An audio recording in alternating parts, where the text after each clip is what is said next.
অজ্ঞাত পরিচয়ে এক ব্যক্তির মৃতদেহ উদ্ধার শিলচর মেডিকেল কলেজ হাসপাতালে। অজ্ঞাত পরিচয়ে এক ব্যক্তির মৃতদেহ উদ্ধার শিলচর মেডিকেল কলেজ হাসপাতালে।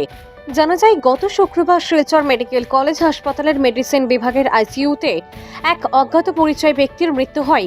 এই ব্যক্তির মৃত্যুর ঘটনা ঘুংকুর পুলিশ আউটপোস্টে জানানো হলে পুলিশ গিয়ে মৃতদেহটি উদ্ধার করে ময়নাতদন্তের জন্য নিয়ে যায়। শনিবার ময়নাতদন্তের পর এই অজ্ঞাত পরিচয় ব্যক্তির মৃতদেহ শিলচর মেডিকেল কলেজ হাসপাতালের মর্গে রাখা হয়েছে। যদি এই ব্যক্তির পরিচিত কেউ থাকেন তাহলে আগামী 72 ঘন্টার মধ্যে শিলচর ঘুংগুর পুলিশ ফাঁড়িতে যোগাযোগ করার জন্য জানানো হয়েছে। 72 ঘন্টা পর কাছাড় জেলা শাসকের অনুমতি নিয়ে মৃতদেহের শেষকৃত্য সম্পন্ন করা হবে বলে পুলিশের পক্ষ থেকে জানানো হয়েছে। আমার গতকাল গত 4/4/2025 ইংরেজিতে এসএমসিএস থেকে একটা কল আছে আমরা ঘুমপুর হেড পোস্টত এটা আর্নুন ডেড বডি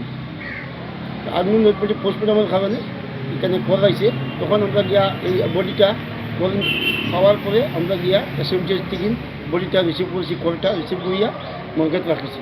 মর্গেট রাখার পরে গতকালকে 5/4/2025 ইংরেজি মানে গতকালকে শনিবারে আমরা এটা এই পোস্টমর্টমের কারণে ইনকেস করিয়া পোস্টমর্টম করিয়া 72 ঘন্টার কারণে ডিসি অফিস থেকে অর্ডার করিয়া 72 ঘন্টার কারণে আমরা মর্গত রেখেছি। যদি এই বডিটার যদি আত্মীয় স্বজন কোনোবা যদি পরিচিত হয়, যে আত্মীয় কেউ ভাবেন, আমরা ঘুঙ্গুর তেনাদেরকে যোগাযোগ করি এই বডিটা নিতে পারবা। বডিটা শিলচর মেডিকেল কলেজ থেকে আমরা রিসিভ করেছি। এই ঘুঙ্গু এসএমটি আইসিইউ মেডিসিন আইসিইউ থেকে আমরা আননোন ডেড বডি এটা রিসিভ করছি। এসএমটিএসি আমাদের খবর দিছে পোস্টমর্টমের কারণে। পোস্টমর্টম করি বর্তমানে মর্গত রাখা আছে 72 ঘন্টার কারণে।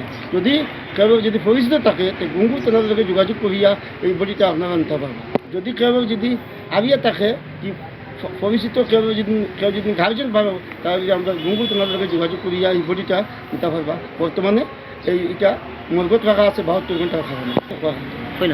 আর যদি কেউ যদি ভাবে না তাহলে এটা 72 ঘন্টার পরে আমরা ডিসি অফিস থেকে অর্ডার লইয়া যেরকম নিয়ম মতো করা লাগে এটা আমরা করিয়ে নিই।